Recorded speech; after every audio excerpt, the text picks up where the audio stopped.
Namaskar and welcome back to the channel. 2 days back we re-began with this book called Biochemical Aspects of Neurological Disorders, which has been edited by John N. Cummings and Michael Kremer. It was first published in 1958 and contains lectures. Sorry, it was first printed in September 1959 and contains lectures given in 1957 and 58 at the Institute of Neurology, National Hospital, Queen Square. And जो हमने chapter इसमें रीबिगिन किया था it is called biochemical aspects of disorders of muscles, जिसमें हमने acetyl choline के last video में effects देखे थे नॉर्मल्स और माइस्थेनिक पेशेंट में जब इंजेक्ट किया तो उसका क्या क्या इफेक्ट हुआ और इलेक्ट्रोमायोग्राफ पे वो क्या ट्रेस हुआ था। और ये एक्सपेरिमेंट किया था ग्रॉब, हार्वे एंड जॉन्स ने और उसको उन्होंने पब्लिश किया था। नेक्स्ट हम इसमें देख रहे हैं कि जो कोलिन का क्या इफेक्ट हुआ। तो उन्होंने कोलिन जो है इंजेक्ट किया into normals and it give rise to a block of a non competitive type. Block of a non competitive type का क्या मतलब हुआ? Non competitive inhibitor blocks enzyme activity by binding to the enzyme at a site other than the active site, जिसको एक allosteric site भी कहते हैं, which causes a conformational change that prevents the enzyme from functioning properly. Enzyme की site पे वो molecule bind नहीं करेगा लेकिन दूसरी साइट पे बाइंड करेगा और वहाँ बाइंड करके ऐसा चेंज कॉज करेगा कि एंजाइम अपना काम ढंग से नहीं कर पाएगी, ये कंफर्म वो कर देगा। तो उसमें कोलिन जब इंजेक्ट करेंगे नॉर्मल लोगों में तो वो एक ब्लॉक क्रिएट कर देगा नॉन कॉम्पिटिटिव टाइप का, दो when severe it had many of the characters of a competitive type. यानी बहुत ज़्यादा जब सिवियर ब्लॉक होता है तो वो कॉम्पिटिटिव टाइप जैसा ही दिखने लगता है कि एज इफ कि वो एंजाइम की साइड पे ही बाइंड हुआ है, बट वो ओरिजिनली जो इनिशिएट होता है वो नॉन कॉम्पिटिटिव टाइप के ब्लॉक से होता है। इंजेक्टेड इनटू माइस्थेनिक्स, कोलिन जब माइस्थेनिक्स में इंजेक्ट करोगे तो it give rise to a competitive और curare like type of block very similar to the late prolonged depression following intra-arterial injection of acetylcholine. अब माइस्थेनिक्स में एक्सक्यूज मी, माइस्थेनिक्स में इंजेक्ट करेंगे जब कोलिन को तो इंट्रा आर्टेरियली तो कॉम्पिटिटिव टाइप ऑफ ब्लॉक होगा, यानी enzyme inhibitor that physically blocks the substance from binding to the enzyme's active site competing for the same site पे जाके बाइंड कर जाएगा, एंजाइम को ढंग से काम नहीं करने देगा। क्यूरेर क्या है? Curare is a common name for various alkaloid arrow poisons originating from plant extracts. तो curare like type of block क्या होगा basically? Curare and its derivative such as D tubocurarine are non-depolarizing neuromuscular blocking agents widely used during surgical anesthesia to induce muscle relaxation, thereby facilitating surgical procedures and controlled ventilation. ऐसे use हुआ करते थे ताकि वो surgical procedures carry out हो चुके। And it has long been regarded as typical competitive antagonist of acetylcholine at the vertebrate neuromuscular junction. ऐसे patients जो एपरेंटली जिनकी नॉर्मल मसल्स थी और बहुत ही limited oculobulbar type of myasthenia था। Oculobulbar type of myasthenia is a neuromuscular autoimmune disease characterized by weakness of muscles around the eyes, that is ocular, and the muscles of the face, throat and mouth. Bulbar मतलब double vision, drooping eyelids, difficulty speaking, trouble swallowing, ये सब होगा उनमें। तो जिनको limited oculobulbar type of myasthenia था उन patients में भी the late blocking action of choline was of a competitive type. Initially भले ही नॉन कॉम्पिटिटिव टाइप से शुरू हुआ हो लेकिन जो लेट ब्लॉकिंग एक्शन होता है वो कॉम्पिटिटिव टाइप का ही रहता है, यानी सेम साइड से कॉम्पिटिशन शुरू हो जाता है उस मटेरियल का। उसके बाद ग्रॉब और बाकी जो लोग थे उन्होंने, Grob and others, therefore put forward the hypothesis that choline was responsible for the block in myasthenia, postulating in order to explain the altered response that the motor end plate was abnormal in this disease. तो initially मतलब जब research शुरू होती है किसी भी disease पे तो डिफरेंट हाइपोथेसिस बनते हैं। हाइपोथेसिस यानी डिफरेंट रीजंस आप सस्पेक्ट करते हैं कि हाँ ये भी हो सकता है, वो भी हो सकता है। तो इसमें भी एक उन्होंने देखा कि उन्होंने सोचा कि choline is responsible for myasthenia, block in myasthenia जो होता है, एंड इस डिजीज़ में मोटर एंड प्लेट जो है abnormal है.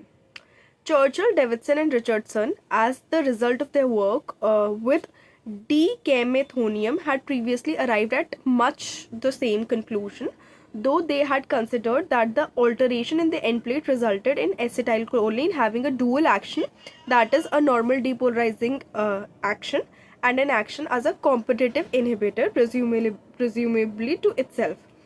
तो जो ग्रॉब एंड अदर्स जो जिस कंक्लूजन पे पहुंचे थे कि कोलिन जो है दिक्कत कर रहा है और मोटर एंड प्लेट में प्रॉब्लम है, वही कुछ समय पहले चर्चिल, डेविडसन एंड रिचर्डसन ने जो एक्सपेरिमेंट किया था डीकैम्थोनियम के साथ, ऑलमोस्ट सिमिलर कंक्लूजन पे पहुंचे थे. और उन्होंने कंसिडर किया था कि जो ऑल्टरेशन है एंड प्लेट में वो एसिटाइलकोलिन के डुअल एक्शन की वजह से हो रही है. दैट इज़ एक नॉर्मल डीपोलराइजिंग एक्शन है एसिटाइलकोलिन का. दूसरा, वो खुद ही अपने ही अगेंस्ट कॉम्पिटिटिव इनहिबिटर की तरह एक्ट करता है.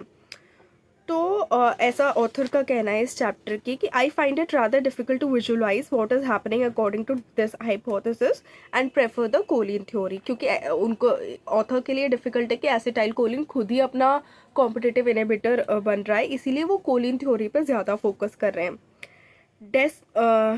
Desmet also believes that lesion in myasthenia gravis lies in the receptor mechanisms, but he regards a defective resynthesis of acetylcholine as a possible alternative. डेस्मेट का ये भी मानना था कि जो लीजन है माइस्थेनिया ग्रेविस में वो कहाँ होता है, वो रिसेप्टर मैकेनिज्म से होता है. बट उनका एक और चीज़ थी इसमें कि he regards defective resynthesis of acetylcholine as a possible alternative. उनका मानना था कि रिसेप्टर मैकेनिज्म में तो डिफेक्ट है, लेकिन किस वजह से, कि पॉसिबल रीसिंथेसिस जो है ढंग से नहीं हो रहा है एसिटाइलकोलिन का, इस वजह से है. रिसेप्टर मैकेनिज्म क्या होते हैं? It is a process by which a cell's receptor proteins bind to specific molecules और ligands to trigger a cellular response. Cellular response trigger करने के लिए सेल के जो रिसेप्टर प्रोटीन्स है वो स्पेसिफिक मॉलिक्यूल से लाइगेंड से बाइंड कर रहे हैं. लाइगेंड क्या है यहाँ पे? Ligand is a molecule or an ion that binds to a central atom or molecule. तो डेस्मेट का ये मानना था. लेकिन ग्रॉब एंड अदर्स ने एक और एडवांस ऑल्टरनेटिव हाइपोथेसिस लाया था, which is more readily understood by reference to the formula of acetylcholine, decamethonium and neostigmine.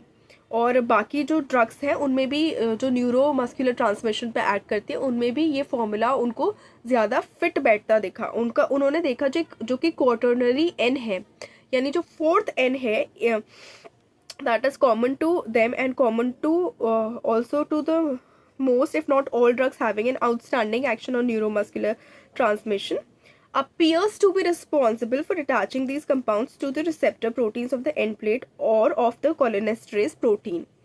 तो उनका मानना था कि जो न्यूरोमस्कुलर ट्रांसमिशन में ड्रग्स एक्ट करती हैं ज़्यादातर, और ये जो मॉलिक्यूल्स तीन हैं, that is acetylcholine, डीकेम्थोनियम and neostigmine, उनमें जो चौथा एन है वो रिस्पॉन्सिबल है रिसेप्टर प्रोटीन्स पे बाइंड करने के लिए एंड प्लेट में, या फिर कोलिनेस्टरेज प्रोटीन पे बाइंड करने के लिए. अब न्यूरोमस्कुलर ट्रांसमिशन कैसे होता है? The process by which a nerve impulse travels from a motor neuron to a muscle fibre causing muscle contraction. इसके लिए an electrical signal triggers the release of the neurotransmitter acetylcholine from nerve terminal, which binds to the receptors on the muscle fiber. The binding causes a depolarization of muscle cell, leading to a chain of events that ultimately result in a muscle contraction. तो ये पूरा neurotransmission हो रहा है कि nerve से कुछ गया, मसल्स से बाइंड किया, अल्टीमेटली मसल कॉन्ट्रैक्ट हुई. तो इस चीज़ में जो compete करने वाली चीज़ है वो चौथा एन है, जो बाइंड करने वाली चीज़ है वो चौथा एन है एसिटाइलकोलिन का, मेजर न्यूरोमस्कुलर ट्रांसमिशन पे काम करने वाली ड्रग्स का, डीकेम्थोनियम का एंड नियोस्टिग्माइन का. इस थ्योरी के साथ आए थे ग्रॉब एंड अदर्स उस वक्त. तो the configuration of the rest of molecule probably determines to which protein it should go and also its physiological action. मतलब बाकी कॉन्फ़िगरेशन क्या है, चौथे एन के सिवाय बाकी मॉलिक्यूल की कॉन्फ़िगरेशन क्या है वो डिटरमाइन करेगा कि किस प्रोटीन के साथ वो जाएगा और उसका फिजियोलॉजिकल एक्शन क्या है, ये भी चीज़ों को फॉर्मुलेट करेगा आगे. Physiological action is a normal life sustaining function of a living organism involving the body's physical and chemical processes to maintain health and balance. यहाँ पे जो कोलिनेस्ट्रेज प्रोटीन्स का टर्म यूज हुआ था वो क्या होते हैं? Enzymes that hydrolyse the neurotransmitter acetylcholine which is essential for nervous system function.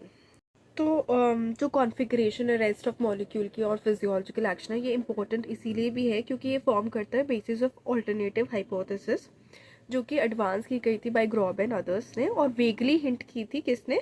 Bye Churchill, Davidson and Richardson, namely that choline could be converted at the end plate of myasthenics into a competitive blocking agent. के initially हो सकता है non competitive type से शुरू करें, लेकिन बाद में वो कॉम्पिटिटिव ब्लॉकिंग एजेंट बन सकता है. वेगली हिंट करना मतलब in a way that is not clear, slightly hint करना. एग्जाम्पल के तौर पे यहाँ पे दे रखा है, for instance Randall has shown that by substituting an aromatic group क्या है? a substituent atom or group of atoms derived from an aromatic compound, with most common being phenyl group, which is a benzene ring with one hydrogen atom removed. तो ये example था aromatic group का. तो Randall ने ये show किया कि by substituting an aromatic group for one of the methyl groups on each N in decamethonium, a depolarizing drug is converted into a competitive inhibitor. मतलब एग्जाम्पल के तौर पर उन्होंने शो किया कि जो हर एक N methyl groups on each N है डीकेम्थोनियम को, यदि हम उन्हें एरोमेटिक ग्रुप से सब्सटीट्यूट कर देंगे तो जो एक डीपोलराइजिंग ड्रग इज कन्वर्टेड, वो पूरी कन्वर्ट हो जाएगी into a competitive inhibitor. Alternatively, same effect can be achieved by lengthening the polymethylene chain by conversion to tridecamthonium. तो polymethyl chain को लेंथन कर देंगे और तीन डीकेम्थोनियम में कन्वर्ट कर देंगे, तो सेम सिमिलर रिजल्ट यानी कॉम्पिटिटिव टाइप इनहिबिटर प्रोड्यूस हो सकता है. In many ways, this abnormal metabolite theory is more acceptable than the choline hypothesis, since it would explain at least one finding of Grob and others. तो उस वक्त ऐसा लगा लोगों को कि जो रिसर्च कर रहे थे कि जो abnormal metabolite theory है वो ज़्यादा एक्सेप्ट कर सकते हैं rather than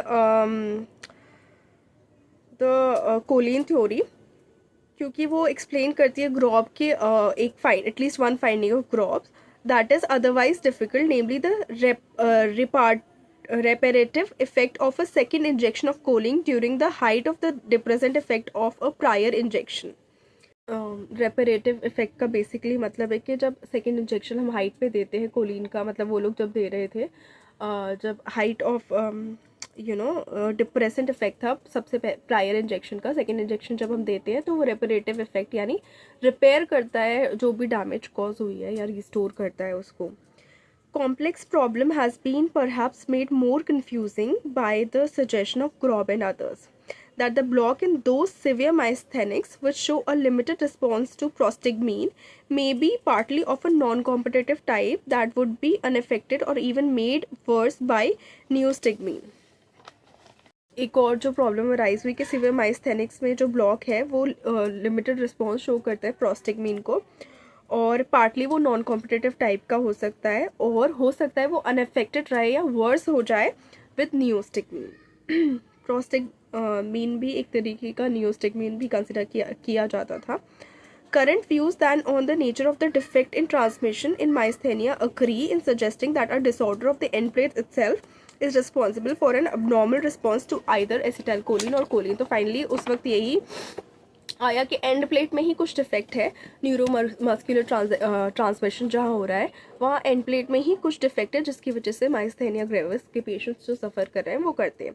Alternative hypotheses are either that choline is converted into product having a curare-like action, or that there may be a deficient resynthesis of acetylcholine, जो हमने different examples में देखा था कि या तो कोलिन को curare-like action जो प्रोडक्ट करता है उसमें कन्वर्ट किया जा रहा है, या रीसिंथेसिस ऑफ एसिटाइलकोलिन जो है डेफिशिएंट है. माइस्थेनिया ग्रेविस के केसेस में although we are not sure of exact mechanism at that point of time, the biochemical lesion is clearly one involving chemical transmission. मतलब जो भी लीजन है उसमें केमिकल ट्रांसमिशन की कोई ना कोई प्रॉब्लम है.